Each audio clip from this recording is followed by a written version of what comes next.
Hey, okay, so I'm gonna go ahead and attempt to do this YouTube video. I've posted many videos of different types of progressions I've seen my pedal board go through and sharing it online.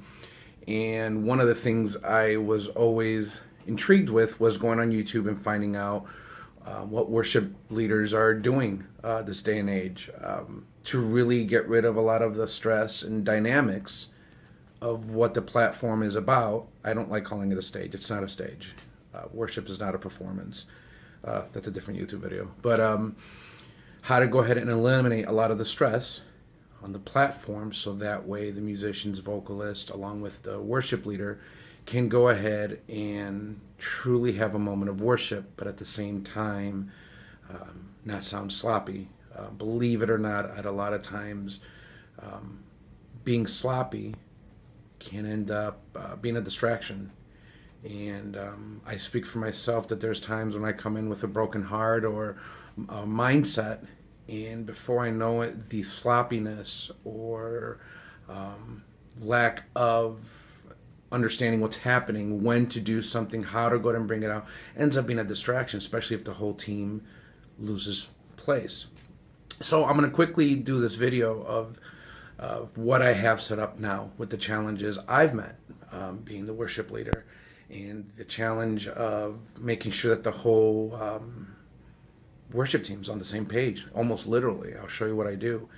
And not only on the same page, but understanding dynamics.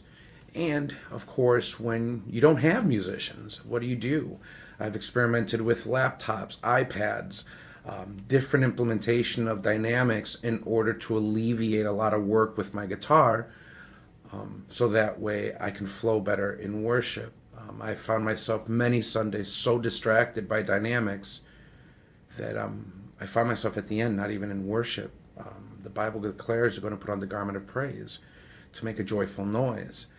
And as a worship leader, along with the team, if the team sees me frustrated or sees me upset, or just not there in the right spirit, before I know it, it affects everyone. And I've seen it, and I've had to repent a lot for that. So here are some of the stuff I've done that really eliminated those moments, those stressful moments. And so far, I'll be honest with you, it has been doing a lot of tap dancing, but I've been able to go into my worship mode. I've been able to go ahead and realize, along with trust with the team, that everyone's on the same page and we have a locked-in dynamic for it. So that's what this is going to be. I'm going to show you real quick, and I'll even do a little quick demo of something I did. Okay, so as of right now, this is what my pedal board is. The reason why you see this little sucker out is because I wanted to record in stereo, but normally when I'm at church, it's the whole soundboard's mono. So here, this is what I got. So we've been meeting the challenge of a drummer, and I've seen worship leaders use this little box along with this little pedal here. And what happens is this, you can assign, I don't know if you can see it. Let's see if, there we go. You can assign different aspects of it. Here, I'll show you what I got here. Let me see if I can focus in so you guys can see it. Alright, so I've got one together. Here we go, worship songs and worship set. I actually created this. So I'm currently working on this Sunday's worship set, and I got Nothing is Impossible and Let It Be Jesus. And there you go.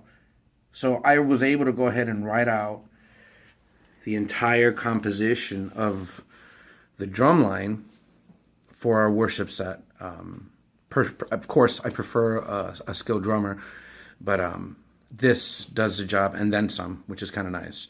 So real quick, I use my modeler for my excuse me, for my guitar.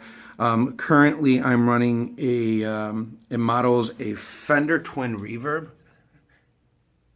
Can I get that focused? There we go. A Fender Twin Reverb. We can see some of the effects. Pretty much my crunch sound is, it emulates a tube screamer. I do have a fuzz for certain more subtle, warm type solo melodies. My delays, these are on my 8th, 4th, and dotted 8th. My reverb I usually like to use Hall, and then an octo. And the octo I normally do if I'm doing swells, and depending on the kind of song we're doing. Through the pedal board itself, my signal chain is my wireless into my Dynacomp. I don't use this too much. I do. I shouldn't say that. I do. But it's really more for melodies and solos, so it actually sustains my tone depending on what note I'm on in that. So if you can see, this is the output. I almost have it maxed out, but she's noisy, so I kind of keep her there. And just a little compression because my guitar actually holds a pretty nice sustain as it is. If I had too much, then she sounds funky after that. So anyways, it goes from wireless, Dynacomp, into my Phase, EVH Phase 90 MXR. Then it goes into my favorite overdrive, that borderline overdrive distortion, which is my full tone OCD. And then from here goes into my guitar signal, my guitar in. Then it goes through, I got my whole, then it goes into Screamer. It then goes to the amp that it emulates, and then out goes through any of these that I activate, depending on what song I'm doing. And then Hall and Octo kind of lingers at the end, my Octo reverb. Then I put an effects loop at the end of all this. And, well, on this one, I think I put the effects loop before this. Yeah, that's what I do. I put the effects loop before these in here. And what I have then is my Corona chorus pedal. Love this thing. I just got to remember to shut it off sometimes. And then into my Hall of Fame. The only time I use a Hall of Fame, which is kind of a disappointment, honestly, is when I'm doing swells. I'll go ahead and put it onto the modded setting and then just kind of kick it up. You can see the decay. I kind of have it lingering. I kind of kick it up just a little bit, and then it goes through all these, and I'll turn all these on in there. So it just gives a really fullness. So that's it. So on my pedal board then, I have this BeatBuddy, and this thing is, whoever invented this, I'm going to send them a letter. This thing is so cool. It actually has an SD card. If you see it there. Yeah, right here. That's the SD card. And you pretty much have this thing has over 200 songs, 200 beats.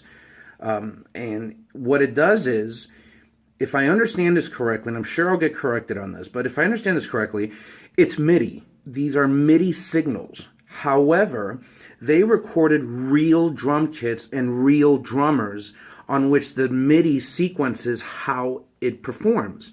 So you're pretty much never off beat. I mean, the only time you're off beat is if you hit that pedal way too late or way too early. If you're coming up at the end of a bar and you hit it, it'll sequence it. So it doesn't have to be perfectly timed unless, again, you're way too early or way too late. And it's stereo. So right now what it does is I actually have the program on my computer where I get to compose all my sets, and you saw the subfolder, all my sets, and then plug in the BeatBuddy and synchronize it. So I don't even have to have this on to create it, which is totally cool. So at church, through my signal chain and everything, I plug in through an XLR, straight XLR to the board. And maybe I'll do another video, and then I have it fed into to the board itself, and then the board throws a personal mixer to me, so I get to mix my own signal, and I go through a wireless headset, or I port up however I decide to go that day.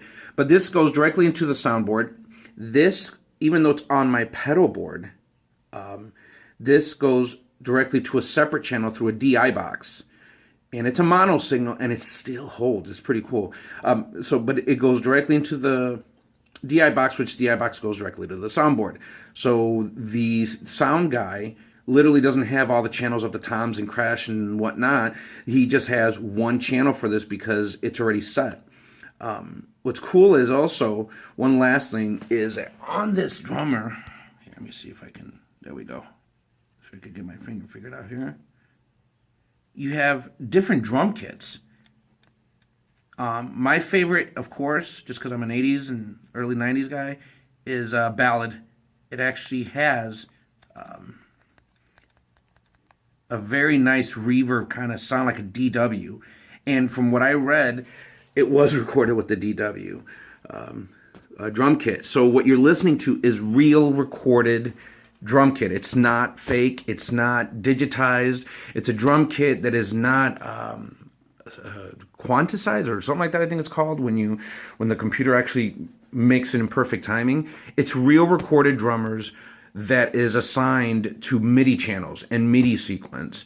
So you can literally change up the drum signal, the tempo. Here, let me see if I can do it real quick without blowing anybody's eardrums out. So here, so I'm doing Nothing Is Impossible, right? So I went ahead and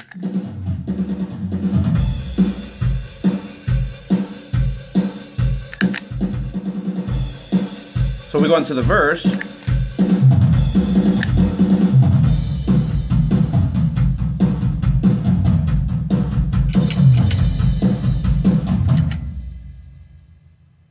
I don't know if you could hear it on the camera, but the cymbals still resonate. So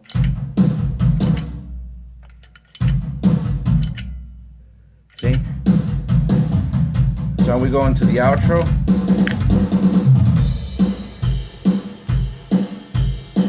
And then into the chorus.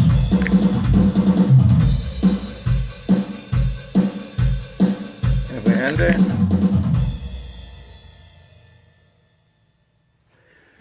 So, and what's cool is, as you can hear, it's real, I can change the tempo.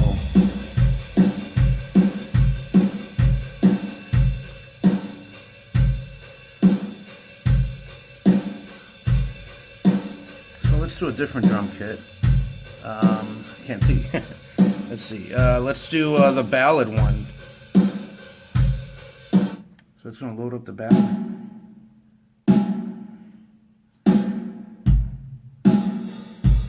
Back to the tempo, 140.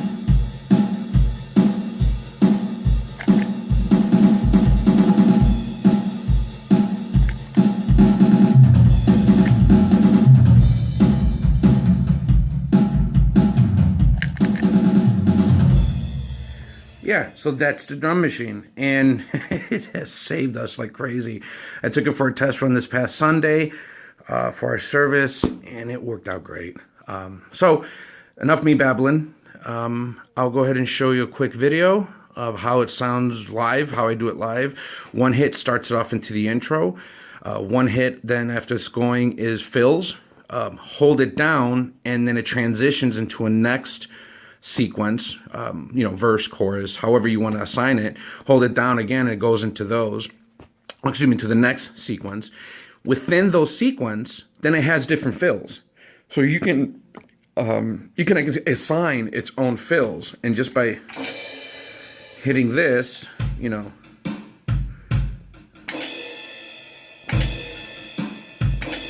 Now, if you're wondering, well, how do you change songs? Because, it's a pain. Actually, this right here acts like a scroll. So once I got the set set up, see, Nothing Is Impossible, Let It Be Jesus. We did. Okay, so here's a set we just did. Happy Day, Mighty to Save, Even So Come, and I Love You, Lord, I Exalt Thee. And go back to Happy Day.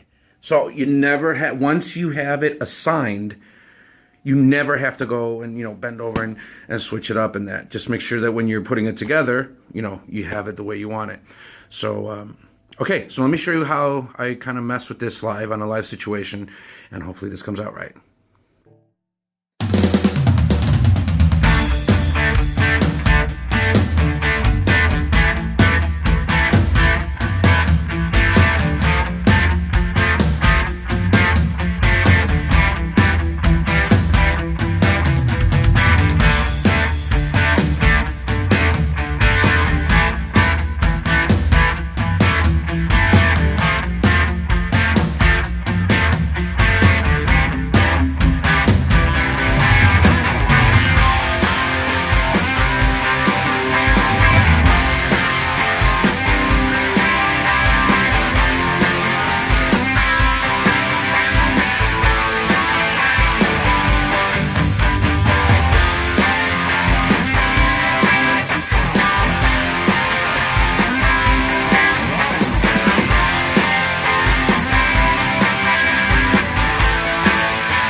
Well, I hope you got an idea of how I have it all set up. The one thing I just want to make sure I stress out, because there's a lot of babbling going on my behalf. The reason why I looked into these options and these different sounds and everything was because one of the main distractions on a worship team that I've experienced, this is not the rule of thumb for anyone, but that I've experienced is that technicality and the passion for doing what we do is the very hindrance that can actually go ahead and distance us from God. A lot of worship, I've seen videos over and over on YouTube, and I may be wrong, but there seems to be a lack of connection with what we do and the purpose of why we worship God. Understand that a lot of the stuff that you see that I have on the Pedalboard are tools that I graduated into because I did see myself distanced with God. Now, it's all about my heart. I'm not saying that a piece of electronic or an $80 pedal over in Guitar Center is going to go to make you closer with God. That's not what I'm saying. What I'm saying is that if you find yourself in a situation where you cannot worship Him with a tin can and a stick, then give it up. The purpose of us worshiping is to be able to go ahead and usher in the presence of the Lord. Yes, there is technology, and yes, there are things out there that we can all use to go ahead and better express what our hearts are expressing. Understand us as musicians and vocalists, and if you're a worship leader, we have this connection, this need to go ahead and shout it out, on which our earthly flesh does not allow us to. And the reason why is because we serve a holy God, a just God, a God on which mere human actions is not enough to satisfy Him. It's our hearts. Lock into that first. Once you find yourself locking in to that, then you can tie in all these other things to be able to help you express what your spirit wants to yell out. So please don't misunderstand that, we're going to go ahead and, as worship leaders or as musicians, be able to bring people closer to God because we had a cool lick that came out of our guitar, or a cool drum roll that came in, or because we got an experienced musician. That's not it. Again, I say, if you find yourself in a situation where you can't worship the Lord with just a stick and a can, then stop what you're doing and find out where your heart is with the Lord. Once you lock into that and you realize that your relationship with the Lord in your heart comes first and only first, then everything else starts to mesh in together. These tools, they're out there. Use them. I mean, right now on the iPad, they have this great app that I use with my team, OnSong. We have drum pedals now that sound real. These things are there to be utilized. However, if your heart's not there because you're doing it for Him, you just start trying to create an emotion, create an atmosphere of worship, versus allowing the human heart, a repentful heart, to be the motivation to go and get closer to God. And we're in it for the wrong reasons. These tools are there to help us express what our hearts are doing already. So I hope this video helps you out. If you have any questions, feel free to hit me up. I'm actually going to put this up public, so I have no idea what kind of response I'll get. But I hope this helps out, and hopefully if I have some time, I'll put some other stuff up that I use and hopefully help somebody out. All right? So God bless, and take care.